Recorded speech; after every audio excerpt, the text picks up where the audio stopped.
Hi, I'm Mac McCarthy, and I help people with their breakups. And today, I am going full bore on the podcast / professional mic setup. If you like this video, throw me a like. If you don't like this video, throw me a not like. I like opinions. And if you have a comment to help these individuals out, please share. If you would like to book a live coaching session, please go to writemac.com and book your session there. So currently there's a little bit of a delay on here. But today I'm going to unpack some breakup stories, and please let me know if you have a breakup story you want to share in the near future. And we could get to that in a future live stream just like this. So if you've been following the channel today, there's been a few times where the live streams come up, and I'm playing with some new software and the new microphones. So we'll see how that goes. So let me get into the some of the stories right now. Okay.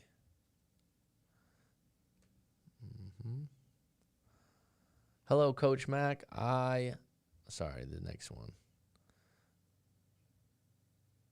Yeah, these were stories that came in recently.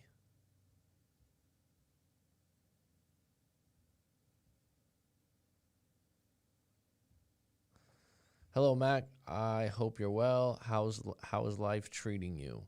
How is life on that side of the world? Recently been engaged in your content again. There's a new look and feel about the channel, and I'm really excited to see where you take it. Really excited for the book, review stuff. I've just ordered Man's Search for Meaning. I have a question. I've been throwing myself into the gym and my career. Soon I'll start approaching women again and putting myself out there, but I'm just wondering if there's any good books on increasing the opportunity or any recommendations in general. I have read the obvious ones you've suggested in the past, but I'm currently really hesitant on the opportunities around due to the COVID ordeal. It doesn't matter, however. I really learned a great deal from the last year. I'm feeling like Corey Wayne, currently a moving train. So, interestingly, I just threw up the title, I Want My Ex Back, Who Cares? What's up, Sabina? Welcome. Let me know how this sounds. This is kind of a different time zone than I usually go with.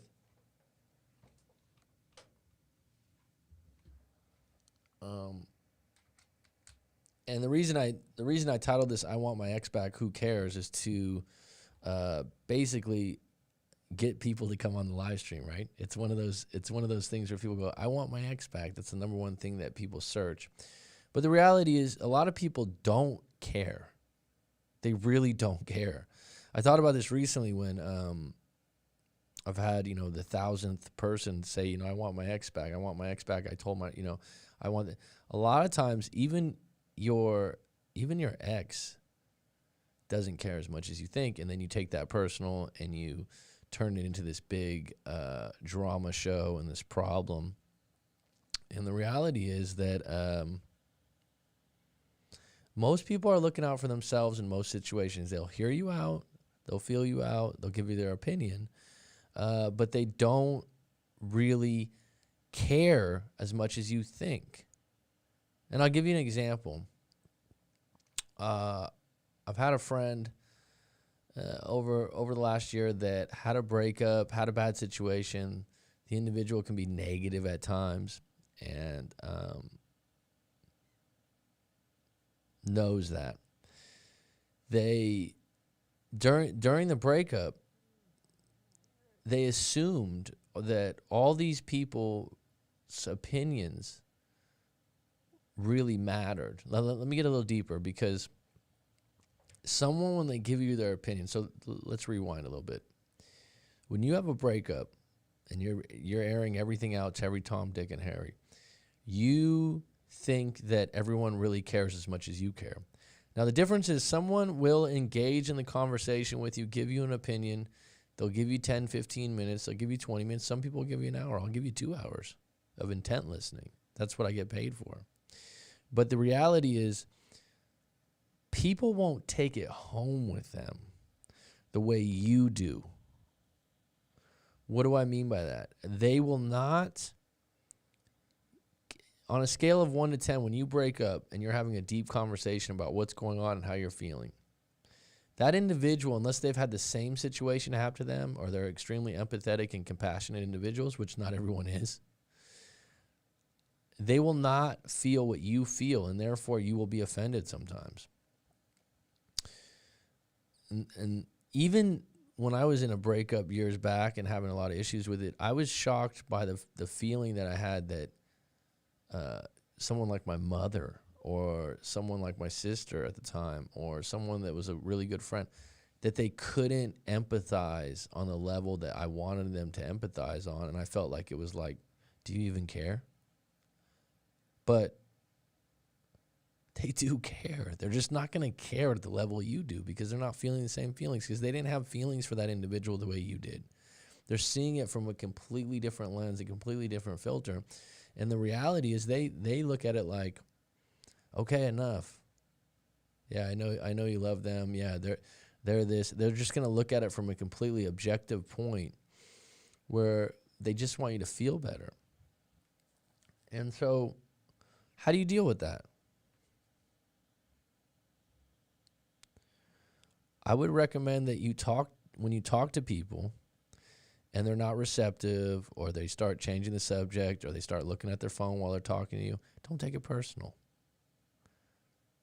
Don't take it personal because they don't know what it's like, what you're feeling. They really don't. And that doesn't mean that they don't care. That just means that they have a lack of experience. They're ignorant to what your feelings are. Ignorance means you just don't know. It doesn't mean you're dumb. And so you're setting yourself up for a situation where you're going to be disappointed. And so beware of that. Be very, very aware of that. And that's where picking out one or two people to write out your story or sit down with for an hour or 2 hours that want to be there for you and have been in a similar situation. And I might add, if you're going to go outside myself, a breakup coach or something like that, if you're going to go to a friend or family member, look at their background, look at who they've been with, look at their relationships, because they're going to give you advice based on what's happened to them and their own success. And so it's really, really, really important that you don't take advice from individuals that you don't have respect for or you don't want to emulate in some ways, okay? And also look at if they're giving you advice from a completely different situation than what yours was, the result's not going to be the same. So let me give you an example of this. You want your ex back. You seek out a cousin Larry. Cousin Larry's been there for you before. You're kind of distant, but you're close when you're close, if you know what I mean. He finds out that you broke up. He goes, "Hey, man, I know what you're going through. I've been there before, and let me tell you how you're gonna get her back. Go no contact. Don't talk to her. Keep on moving. Hit the gym up." These are advice that you can get in many different places. He gives you all this advice, and he goes, "My ex came back in 2 months, and it was really hard, but when she came back, she was all in," and he's going to give you the example of what happened to him. The reality is those circumstances, are whether they line up a little bit or very similar, they're still different because they're different people. His girlfriend or ex-girlfriend at the time was different than your ex-girlfriend. So he's going to assume that the same recipe that got his ex back and that they're rose petals and wine glasses is going to work for you. And unfortunately, that's just not true. Okay, that's not realistic. And what I go through when I talk to people in live coaching sessions is this reality that, yeah, you know, the amount of people that go, "Hey, do you think my ex is going to come back?" There's certain moments where I'm like, oh, they're going to call you back most likely because I can tell you had a good relationship. They've called you the last weeks. And there's certain things. The idea that you're going to get back together and get back to where you were, where you're in love and it's peaches and cream, is a whole different ballgame. And to assume that might set you up for disaster. And that's where you need to reframe your situation and take the opportunity when you're broken up to do some thinking. And you have to realize when you're broken up and you want your ex back and you're wondering who cares, that choose your audience wisely, as the great Sabina says, is absolutely true. Because you're vulnerable. The reason why you're vulnerable when you want your ex back is that you want someone to give you a narrative of advice that tells you that you're going to get them back. Now, I remember getting different advice and being told different things at different times. And I knew deep down in my particular situation, in my particular breakup, it wasn't coming back. I knew it. Looking back, I did. And I was upset about it. I was hurt by it. I was dealing with it. But when people, deep down inside, when people would be like, well, if you did this or you say this, I remember one friend was like, wear your heart on your sleeve, man. Go up. I was like, yeah, no. Deep down in my core, because here's the thing about your situation with your ex. You know them better than I do. You know the situation better than anyone else. And you know if that individual is seriously going to ever consider coming back. And sometimes they're not. And you know that. You know that, and that could be your fault. It could be their fault. It could be whoever's fault. But the reality is, if you even are thinking it's someone's fault, that's not going to help you. It's really, really not going to help you. And I'd add,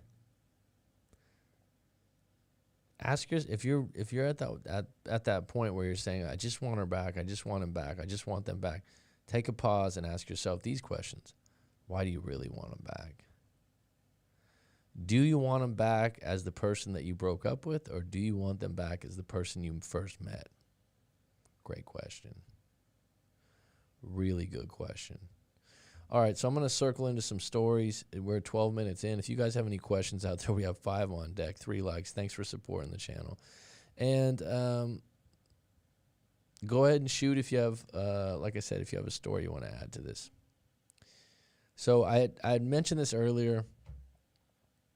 I have a question I've been throwing around on myself into the gym in my career. Soon I'll start approaching women again and putting myself out there. I'm just wondering if there are any good books on increasing the opportunity. There's not a particular book that would increase your opportunity on putting yourself out there that I can think of. There's Models by Mark Manson. There's The Rational Male by Rollo Tomassi. No More Mr. Nice Guy by Robert Glover. These are 3 books that I recommend to a lot of men. But the bottom line is you really have to assess your environments that you're hanging out in, how you feel about yourself as an individual. Are you in a place that's receptive if a quality woman came around, or a quality man if it's a woman out there? Are you in a position where you feel really good about yourself?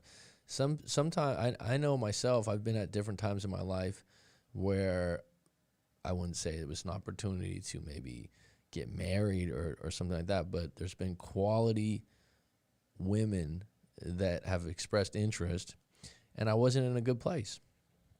And so I was non-receptive. Lack of confidence at the time, or insecurity, or just not happy with yourself. And that's what actually a breakup does for you, is it centers you in a situation where you have to look at yourself in the mirror as an individual again and say, what do I really like about myself? What do I not like? What do I want to fix? What do I want to change? Because the reality of how am I going to get more women? How am I going to get more opportunities? Have you ever thought about this before? Sabina, if you're still on deck, doesn't luck come in bunches? And I don't believe in luck. I'm just using that as a term right now. I believe that people make their own luck, if that makes sense. You don't believe in luck, but you believe people make it. What I'm saying is that things, if you look at your life, if you're old enough, and there's times when you thought, wow, there's multiple women that I have an opportunity with, or there's multiple men I have an opportunity with, things are going really well.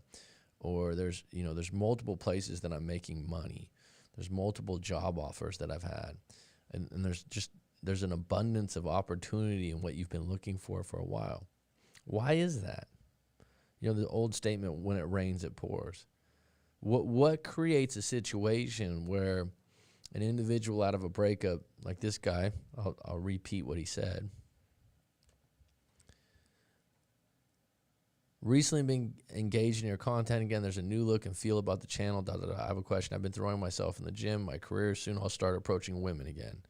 So this guy, to give you some background, he's in his early 20s. He did a live coaching session with myself multiple times. And it crushed him. His breakup crushed him. He was in his early 20s, and he felt like she was more attractive. He had let himself go. He had become needy and weak. They had a deep connection and chemistry, but there was something that got lost along the way, and her new boyfriend was some sort of pro athlete. This guy was just on a scale of 1 to 10, the guy's like a 10, et cetera, et cetera. And so he felt a bit crushed by all that. But he was doing the work. He was, reading the books. He's talked to me multiple times and whatnot. And now he's saying he's ready to go out there. Well, the reality is that, like I tell a lot of people, you can read a book, you can do this, but you probably need to go on some bad dates. You need to test the things that you've read about. You need to put yourself in a situation where you're literally flirting for sport. You're going around, you're being friendly, not to just women you want to date, but just to the opposite sex and different people that vibe with you. A lot of times people lose track of this idea. Be first. What does that mean? Oh, should I talk to them? Oh, should I say this? Should I say that? Be first. Hey, what's your name? Where are you from? What do you do? Be first. Give people compliments. This isn't one of those things where you're going to find the secret sauce to meet a bunch of new women or new men when you're out of a breakup. What's going to attract them is confidence, a care in yourself. People lose track of this. Whenever someone's worried about how they look post-breakup, that's something you can work on. That's something that you can improve. And you need to believe that, and you need to get to work on it, whether that's going to the gym, whether that's a diet, whether that's coloring your hair, whether that's, and I don't mean that you need to be insecure. You need to care about those things and improve upon them, and you're totally capable of that. So when someone asks me, what do you do post-breakup to get better at that? What's up, Kiwi 800i? Keel.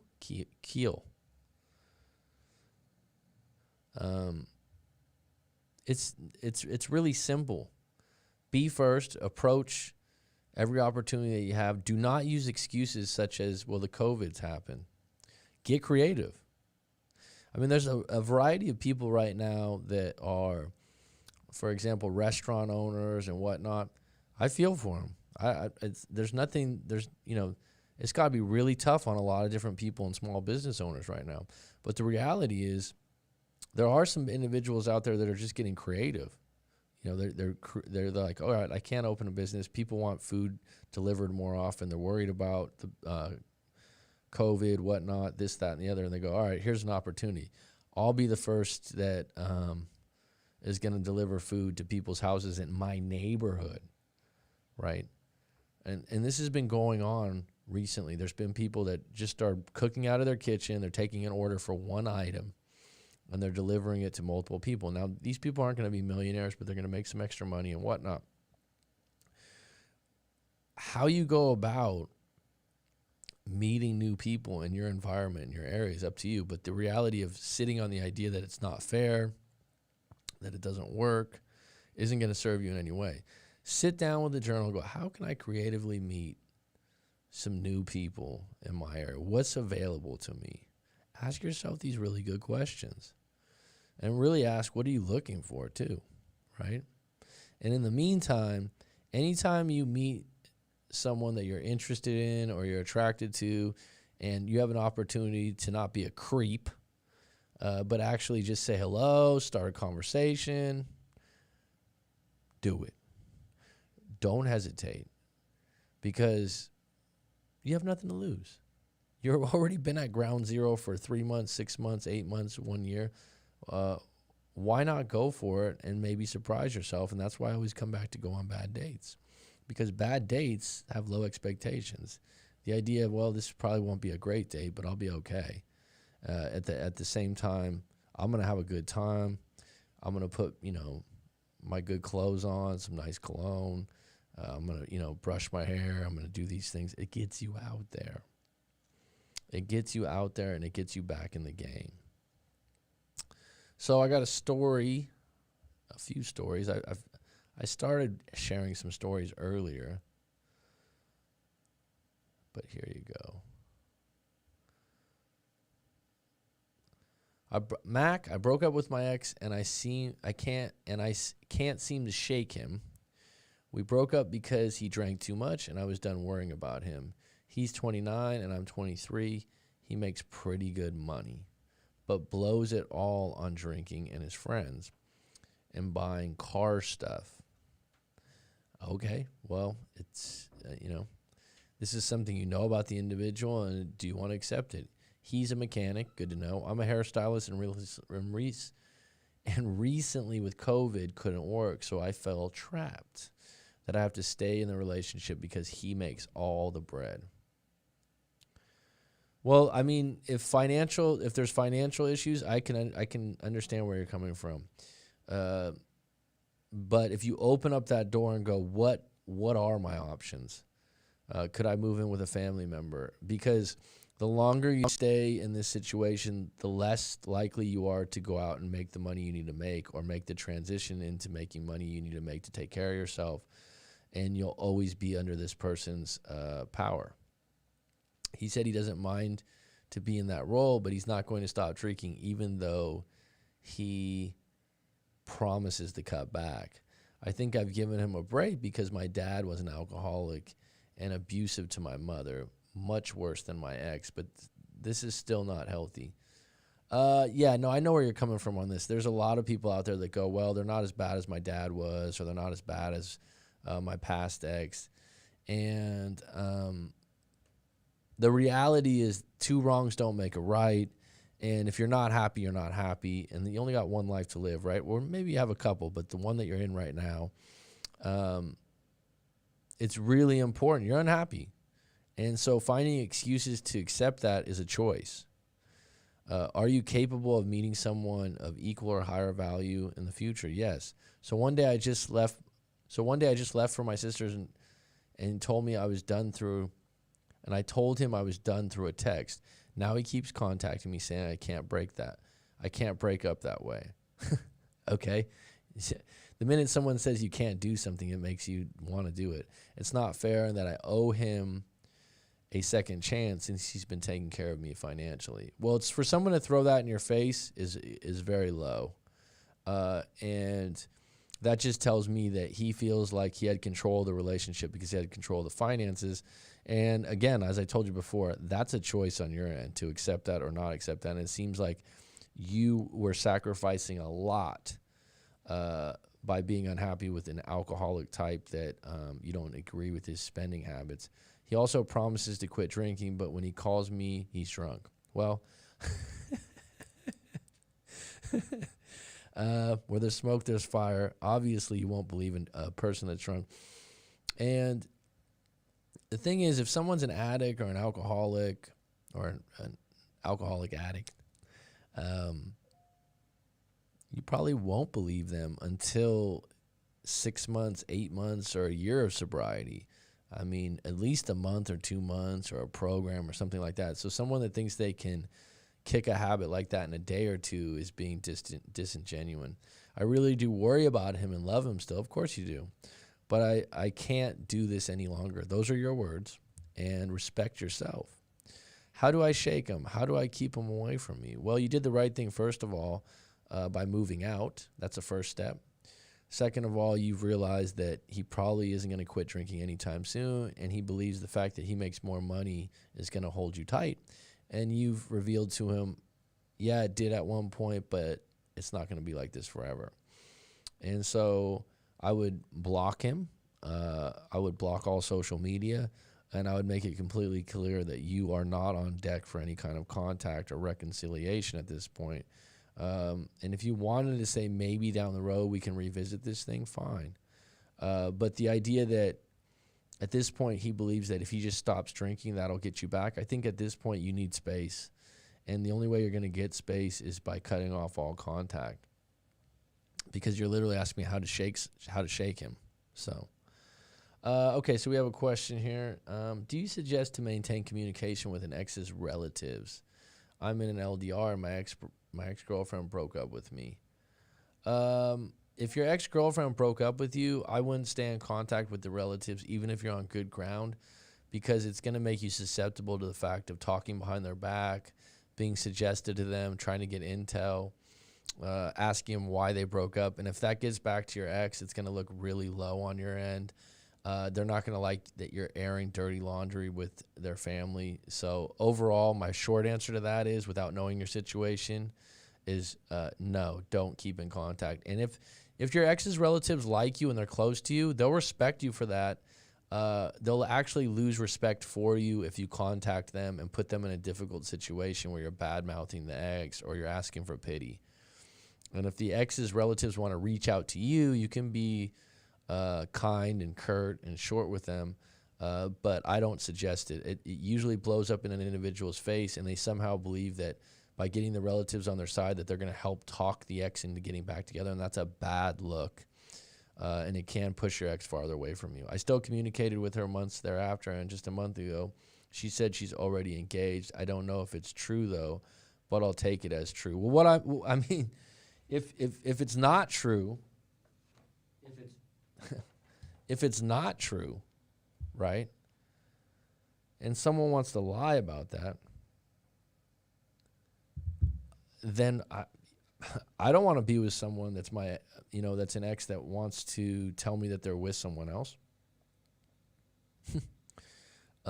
You got to, first of all, if you don't trust the individual's word, what are you chasing? But that would be a dirty thing to tell your ex to get their attention. And so if you believe that's why they're saying that to you, I mean, if I had an ex and they're like, I'm engaged, and I actually had an ex tell me this, I think it was a couple years after, and we had been when I say we were in contact like once every couple months, and it was on very good terms, and we were able to not be in any kind of angry state or anything like that. I knew she had a boyfriend, and I was with someone at the time. But she called me up and told me she was getting engaged. She was basically like, yeah, we probably won't talk very much after this point. And I said, no problem. And I think that, talking to your ex when they're married, unless you have kids together or you have maybe a similar career, it's not going to be good. And if you're doing it and you still have feelings, don't do it. Just can't believe she was engaged just months after our breakup. Thank you. Well, there's a lot of possibilities out there. A lot of possibilities out there that we somehow believe are impossible. And there's a lot of reasons why that could have happened. She could have, and I don't want to get you upset with this, but you're asking me. Just can't believe it. There's a possibility that she talked to this individual prior to breaking up with you, that she had eyes for this individual prior to breaking up with you. There's a possibility that she's the type to fall hard and quick and move quickly because that's the kind of person she is. There's all kinds of varieties. I wouldn't know unless I talked to her directly, but is it possible? Yes. Is it a personal hit on you? No. I'm good in terms with my ex's mom and sister-in-laws. I want this relationship to work. Okay, here's a really good question. Why do you want to contact your ex's mom and sister-in-laws? What's your real intention in that? Okay, so like when I've had breakups before, I've been good with the moms have always liked me. And, you know, the family for the most part has always liked me. But after we break up, I don't feel inclined to keep that going. Oh, Johnny, what's going on, buddy? How do you like the new mic system? How's the sound? Give me some feedback.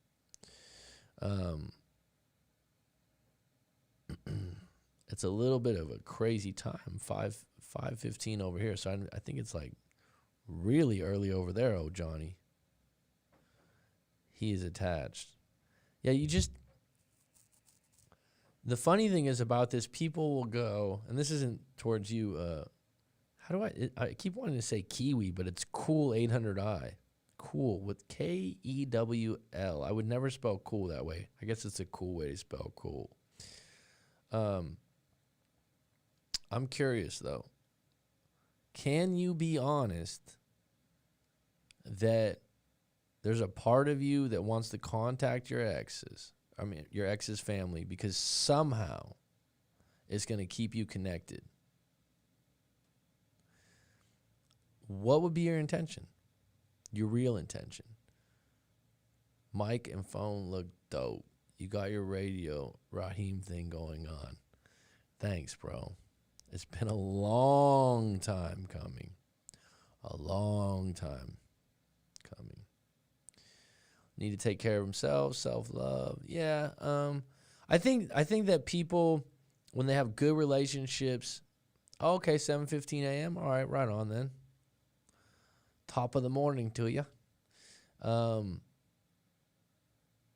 I think they believe that they have good intentions, but when they really ask themselves the questions, there's a little bit of hope that that sister or that brother or that mother might, shed some goodwill. But the idea that your ex is with someone new and engaged, it is possible. But at that point, people tell me all the time, they're like, "Oh, I want some clarity. I want to know we're done." Isn't that one of those where, like, your ex says, "I'm getting married after 3 months." Okay, we are done. It is crystal fucking clear. We are done. And that wouldn't be bitter. That would just be, I'm not going to compete with that. You're with someone new. I respect that. Excuse me. Yes, I guess that's it. I'm thinking her sister-in-law will tell her to reconsider our relationship. Her sister-in-law made us talk to each other over Facebook. She made it possible. Well, anytime your sister-in-law made someone do something, I don't know if that's great, but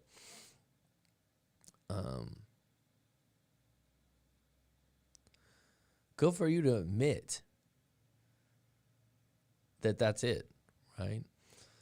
And the only way you're going to heal from this, because look at it this way. Let's say you talk to the in-laws and they're like, you know what, cool, 800i. She did really get engaged and she's really in love. And I'm sorry to tell you, but yeah, she's probably not coming back. Or they might say, oh yeah, that's just really rotten what Sherry did to you. And you know what? I always liked you, cool 800i, and I always was in your corner. And you know what? If she'd listened to me, I would tell her to get back with you. And you know what? I'm going to talk to her for you. Do you really think that's going to work? Do you really think that's going to work? Come on.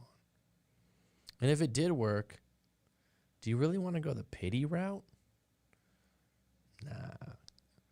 Someone with the name Cool with a K doesn't do that kind of stuff, right? If you want to, how long were you together, Cool? 800i. If you're having trouble getting through this, I would highly recommend a live coaching session and maybe unpack everything that happened. Even though it might be over, this, that, and the other, maybe you just want to get really clear on what happened and why. No, that particular route won't work. But if you want some more clarity, like, wow, I can't believe someone would do that. Human beings are incredibly surprising creatures, right? It's like, I remember, being a kid and you hear your parents talking or your mom talking. And my mom, I remember my aunt used to have a daycare business. And so I think there was like 5 or 6 kids. And so when I was a little kid, I used to go over there. And I think I was like 6 or 7. And so she had different kids, different parents. And so like when she'd have birthday parties or barbecues, she had a fairly big backyard.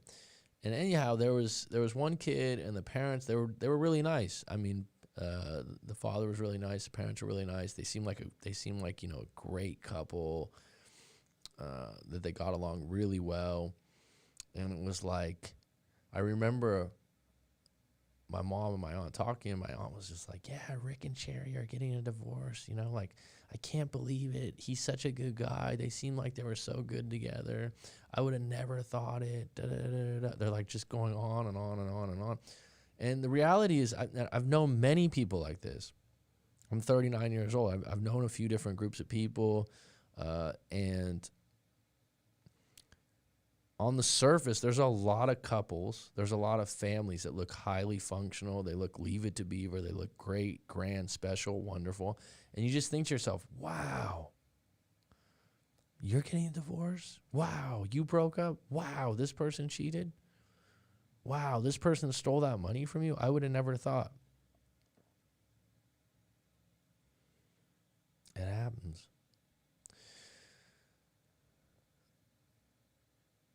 Just started my shift at 7 a.m. Didn't much sleep last night, and I'm got to sit still and watch a patient for the next 12 hours. Wow. Well, I'll see if I can stay on the mic for a little bit. I'm supposed to go to a full moon party on the beach. Yeah, it won't work. You're right. They're not obligated to tell you anything about her engagement family code. Yeah, most families will be nice to you, but at the end of the day, they're going to take their kin's side. They're gonna, especially if it's a son or daughter or a sister or a brother, even if they don't like. I've had this recently where they're like, yeah, their parents agreed with me. He's a narcissist. And this woman was going on and on. I'm like, so you contacted the parents to reaffirm to the parents that their son was a narcissist. They agreed, basically saying he's a jerk, he's selfish, he's this. It's still their son. You're still not gonna slither your way in on that one. 4 years LDR, we see each other once a year. Okay, that's where your problem is. I'm sorry to be negative, but seeing each other once a year for 4 years, if the individual, I'm going to be completely honest with you. If the individual was in a long-distance relationship where they saw you one time a year, there's a good chance if they've engaged to someone within 3 months that they were probably seeing someone before they actually broke up with you. Just saying. Was supposed to propose to her before we broke up, but I didn't tell her my plans prior to breaking up and during our relationship. Well, I think it's probably a good thing you didn't propose, because it sounds like if you guys couldn't make more of an effort, and I'm not blaming you because it takes 2 to tango, and it takes 2 to meet each other halfway on the bridge. If you have 4 years invested in a relationship where you see each other one time a year, that's actually extremely rare. If someone's in a long distance relationship, this is my advice.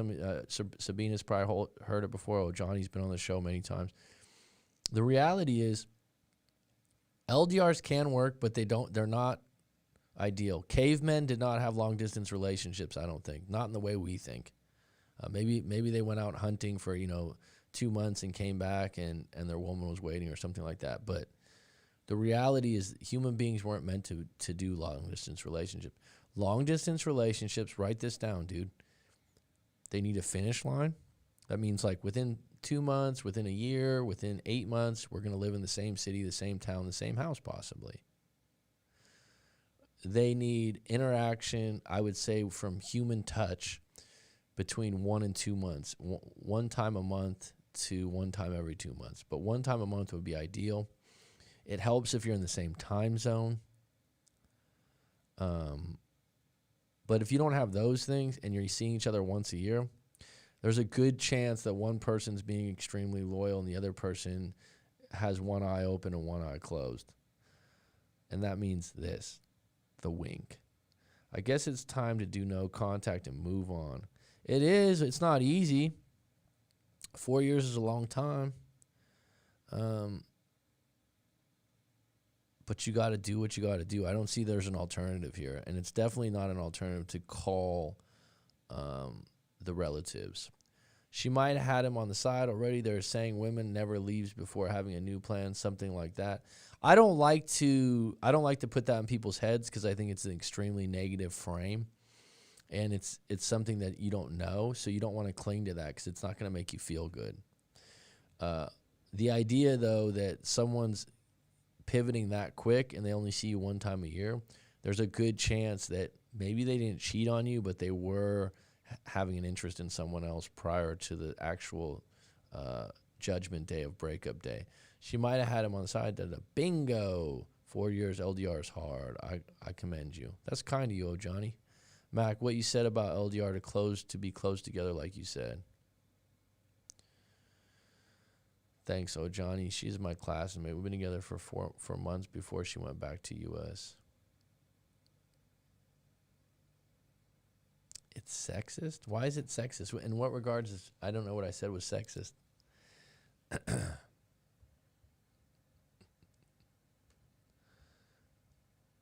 I'm not sexist. All right, I'll throw you guys another story here that I had started in one of my other. Roller Girl, 4:30 a.m. in Vegas. That's Denny's time over in Vegas, right? Get your Grand Slam. I say. Cool 800i, life goes on, and I'm assuming you're mentioning school. So what are you, in your early 20s? This is one of your first serious relationships. I would take this as a learning curve. Don't put yourself in a situation for a long-distance relationship again. This is the weird thing. People have long-distance relationships, their first serious relationship, and then the next time they're with someone new, they do it again, and they do it again because they're comfortable with the idea. The reality is it's not ideal. There's a high susceptibility to breaking up, and there's a high susceptibility to someone not liking it. I don't want to insult women's side. Okay. Philip, what's up, my man? So you said earlier you were on a live stream. I had the guy setting up the mics earlier today, and we actually had a live stream going on for 5 minutes with no one on the camera. So I've already deleted that one, but maybe that's the one you saw, Philip. I want my ex back. Who cares? I care. So let me, Johnny, me and my girlfriend had LDR, but it was 35, 50-minute commute. You saw each other 2 or 3 times a week if we could be before moving together. Now, let me ask, now that's ideal, Johnny. 2 or 3 times a week, 35 to 50 minutes. That's actually not a long distance in my book. That's a high-functioning relationship with some push and pull. Yeah, I got the call feature. I just don't have it dialed in right now. But it'll be coming soon. I'm gonna be busting this out daily. I put some money into this setup. Sabina's already said the sound's excellent. Anyone else have an opinion? Does this sound a lot better than it was before? Putting down a jumbo coffee. It is the one I saw. Yeah, it was a couple Russian guys that put in the sound system. Their characters, Petro and Nikolai. Yeah, the call feature, we're going to be doing that soon. Me and my girlfriend had an LDR. Okay, so the funny thing about that, seeing your girlfriend 2 or 3 times a week and having a long drive probably, correct me if I'm wrong, Johnny, and I don't want to get into your intimacy or your own life, but I bet the intimacy was better than it was once you moved in together after 3 or 4 months. Because just the idea of not seeing each other every day, having to drive far, man, it's so different than when you live together. Like if you live together for like 2 years, 3 years, 4 years, man, it's such a different relationship, right? Comrades, yeah. It was funny because some of the equipment, I bought some used podcast equipment from someone, and I had gotten recommended to these guys, to set up, a professional setup like this. And they came over, and the guy goes, "Yes, this is for kids. Nikolai, come here. We need to order them some new equipment immediately." It was pretty funny. "This is for kids."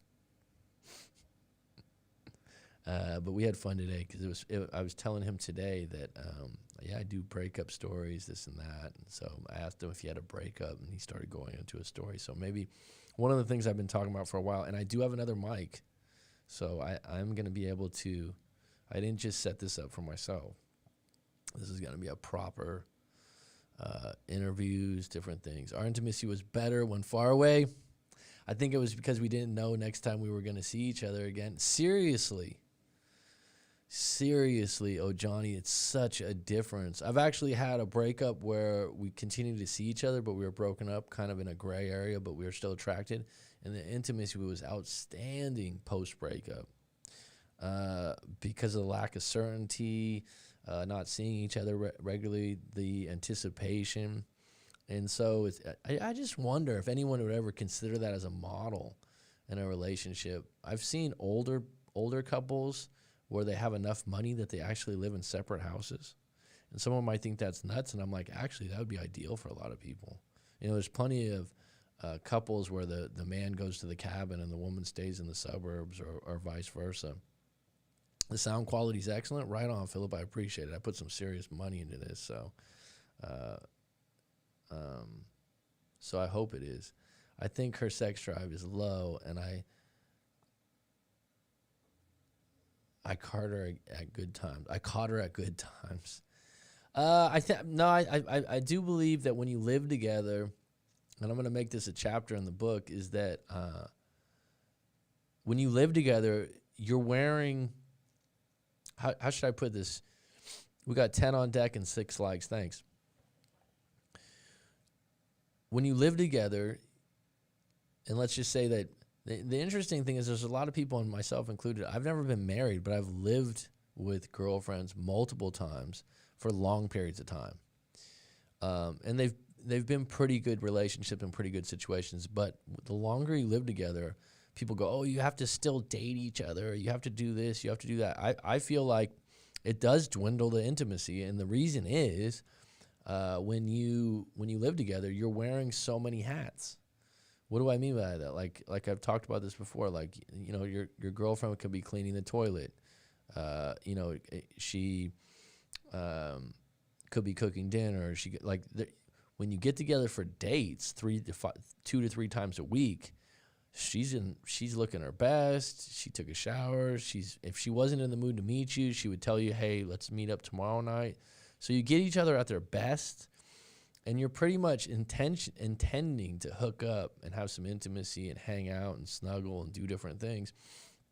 But when you live together, it's like, no, not tonight. And I think it gets to a point where one person goes, I'm not even going to try anymore. And the other person goes, oh, last time.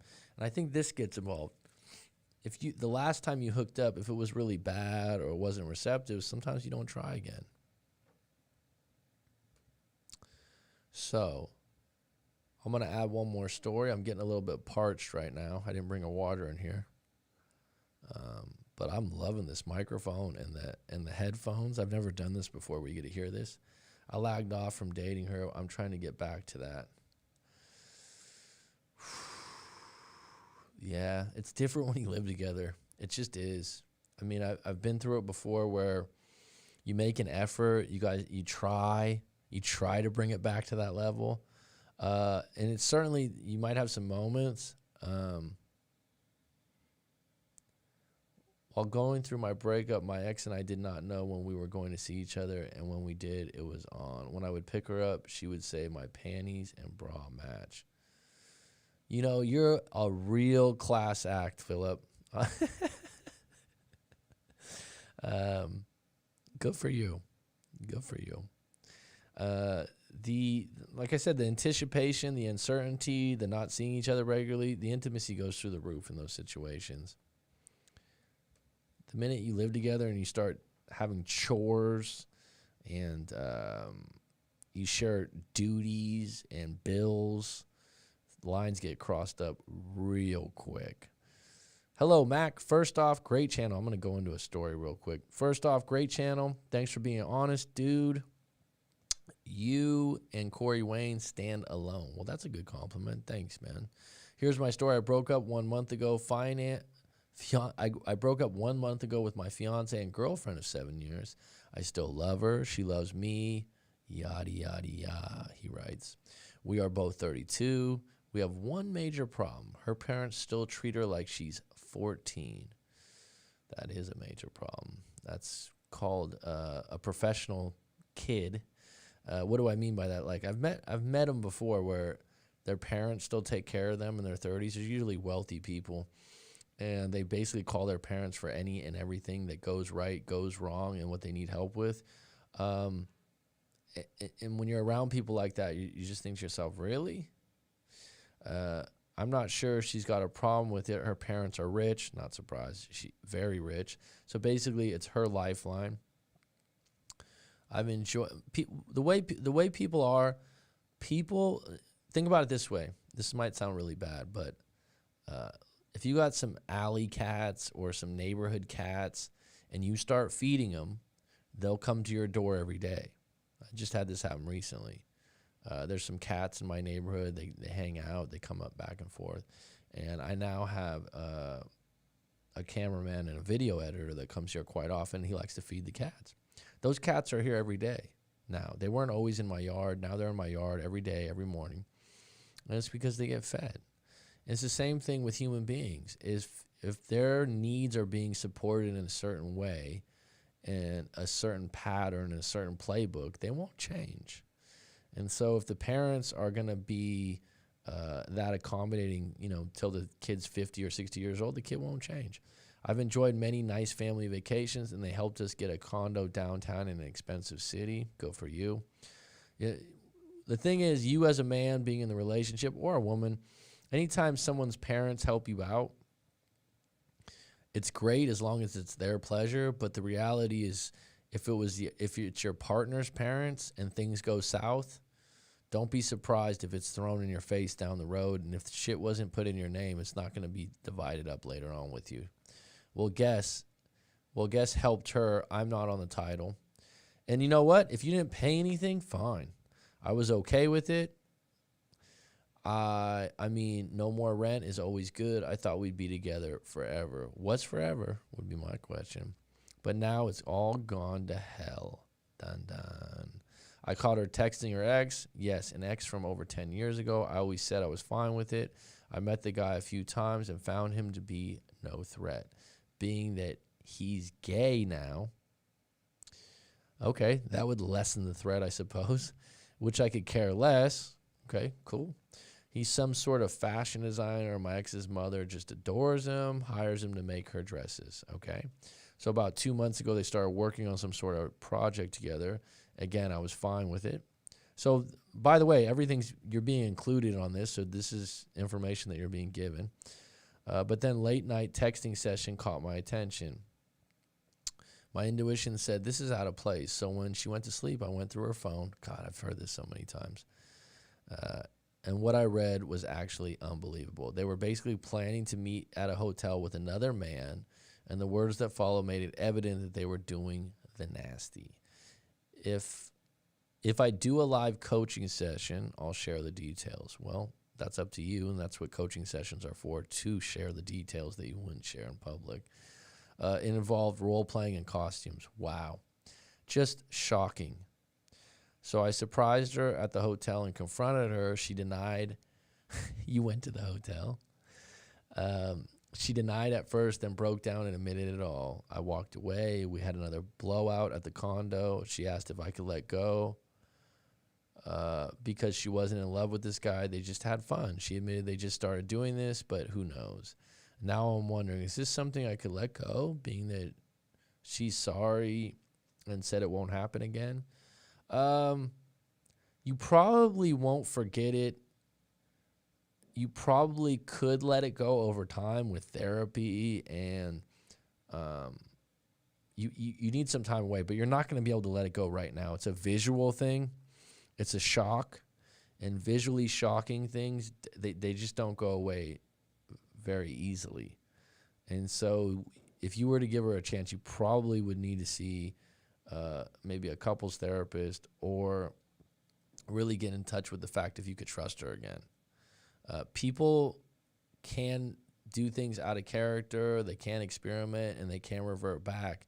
But I would say this, if you were to give this a second chance, the minute you smelled something bad, fool me once, fool me twice, fool me 3 times, dust. I just can't get this guy's picture out of my head. I mean, it's haunting me knowing that they slept together, and the details I know from the text. It's something I can't let go of. I've got PTSD in the details I know from the text. It's something I can't let go of. Now, here's the issue. If I move out, I can't afford an apartment nor my current lifestyle without her and her parents. Well, that's actually a separate problem than you letting go of what she did and why. What I would say is this will probably skew your forgiving her and giving her a second chance, because in this particular situation, you definitely need to consider the fact that you don't have a place to stay. And I would say that you probably won't be able to let this go. So if anything, if you are planning to move out or whatnot, take a break for a week. Don't just go right back into it. Take some time to make this decision.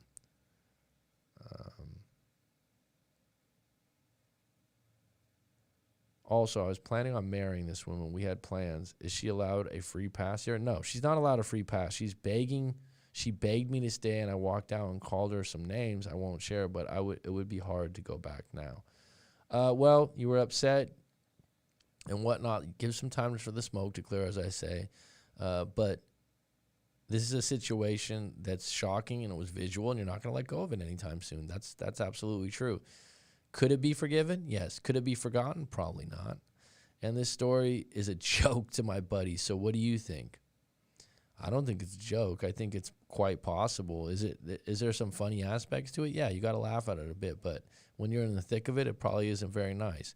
Can I forgive her? That's a choice you need to make, not me. Are you a person that's forgiving to other people? If you were one to cheat, I would say this: if this individual is gay and he's been around for a while, I don't think this is a situation where she wants to have a relationship with this individual. It sounds like she was curious. It sounds like it was something exciting, and she did admit what she did. Now it's still your choice to forgive her or not forgive her. Can we work this out? Have you seen this before? They get back to you. I mean, I haven't seen this exact situation before, but can you work this out? Yeah, but it's not going to happen in a day. It would take some time. It would take you taking some time away from the situation. How do I forget what she did? That's a really good question. What I would say is there's some kind of NLP things you can do. There's something called EFT, Emotional Freedom Technique. These are things I would discuss in a live coaching session. But there are ways that you can reframe the situation, and there are ways that it could be such a situation where it's not such a vivid thing. And there's some techniques to use for that.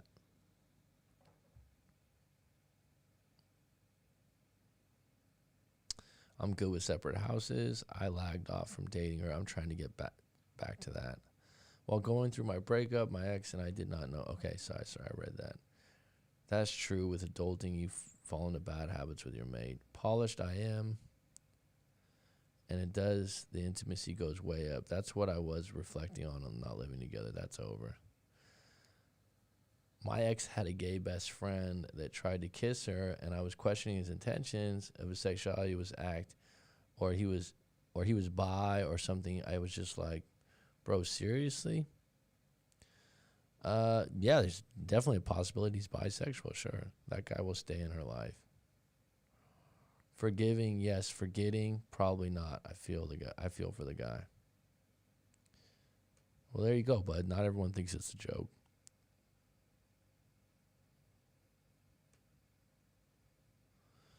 What I did in this situation was work my ass off, got a new place, tried to bounce on her, but I got caught, and I left earlier with not a lot of money saved up. Yeah, money, I mean, I'm not gonna lie and say that, you know, if you're in a financial situation where you can't move out, it's tough.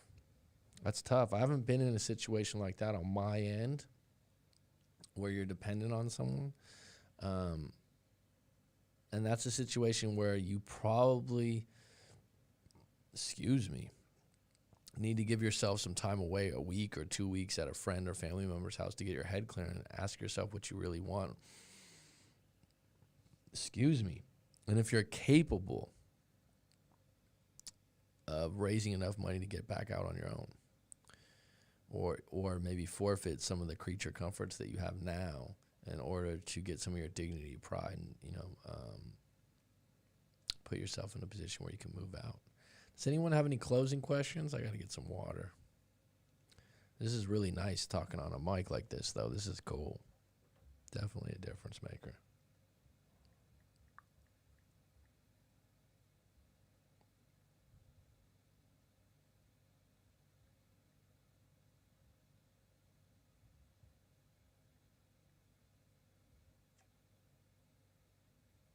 No questions?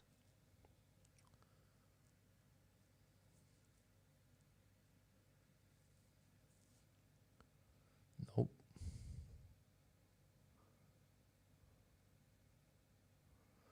All right, folks, it's been good. It's been grand. I appreciate you all.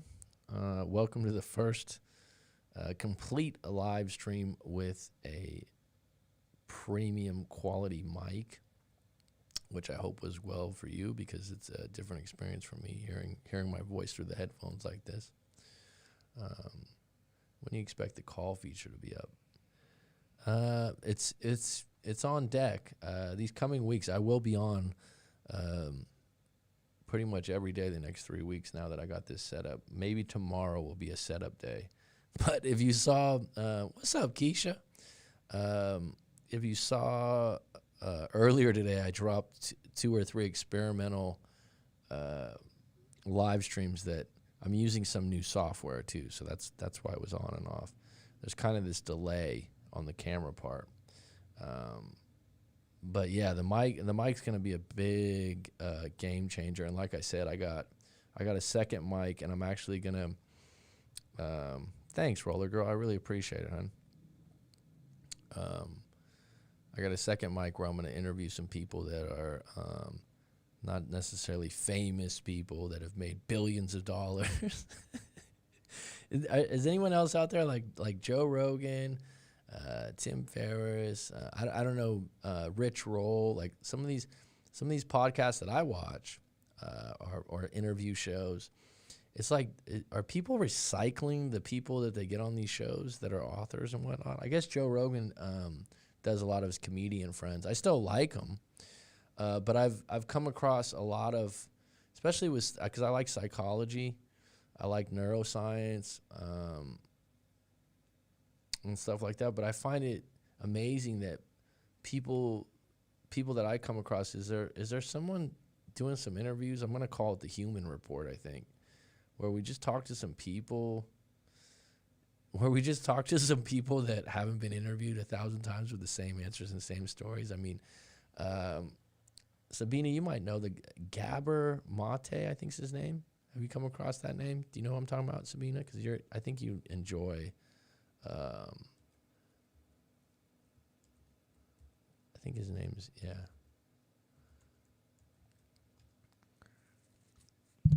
Anyhow, you work in neuroscience? I just think that's an incredible field. It's like I came across an interview that he was in with Tim Ferriss, and I was like, wow, and I've come across him before because he's a unique looking guy, right? He's got these big, almost like sad eyes. He's been in a few documentaries. But anyhow, interesting guy and whatnot. And so like I went down the rabbit hole. He's been interviewed by like every famous podcaster, and then you go into other podcasts and they're the same. He tells the same stories in each opening. Gabber, when the body says no. I like him though. I mean, I got time for him. I just felt like a lot of the stuff overlapped. What's interesting about an individual like him is a lot of times, even though they're healers, very intellectual guy. I agree, Sabina. They do come back to what happened to them. And a lot of times, which I do with breakups, right? Who am I to speak? I circle back to my own experience. But he goes into like, oh, I had ADHD. He brings this up as an example over and over and over again. And I find it really interesting. And you know, that about his childhood and different things. So the interviews, sometimes it's almost like it's recycled. So I'd love to get some fresh new perspectives of new people in here. I've been talking about it for a long time, like the book, but right now this is getting real today with the new mic, the new system. I'll have some other cameras set up. You'll actually get to see guests sometimes. So it's going to be really good. I'm excited about it. It's going to be great. And I actually have the feature, show your support for Coach Mac McCarthy. If you want to, I'm not asking for it right now because it's the end of the show, but now we can drop tips, or if you want to ask a specific question, you could put $5 or whatever it is. I haven't used this feature before, so this is something new too. Probably something I should mention at the beginning. But we'll have a schedule out on Instagram tomorrow, and I'll have some topics out there, but it's going to be good. Sabina, he's not a psychologist, right? Gabermate. Am I saying his last name right? I could be wrong. He's a doctor. I do know that. I don't know if he identifies himself. I don't think he identifies himself as a psychologist. He's an author of 4 books. But if you look up the name Gabber, it'll come up. And he was even in Zeitgeist documentary, which is an amazing documentary, the 3rd one. He's interviewed in that, and he's a doctor. Yeah, and he was a practicing doctor, I think, prior to. Yeah, it is. Okay, thanks, Sabine. I had a feeling you'd know who he was. All right, folks, I'll be back on deck soon, and it was a pleasure. It was great. It was grand. It was wonderful. It's going to be curtains.